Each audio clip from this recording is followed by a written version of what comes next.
Welcome to MiConvert. In this tutorial, I will show you how to convert DCM files to WEBP format, completely free and online.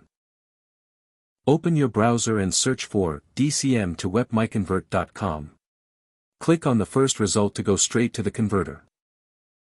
You are now on the DCM to WEBP converter page. The interface is clean and easy to use. Let's upload a file. Click the Choose File button. A file picker will open.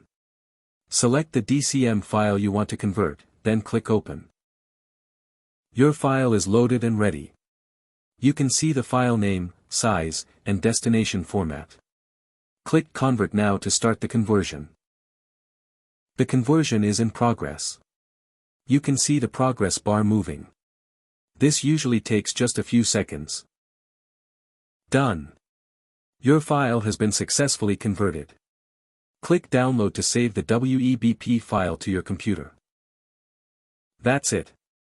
Visit MiConvert.com for more free conversion tools.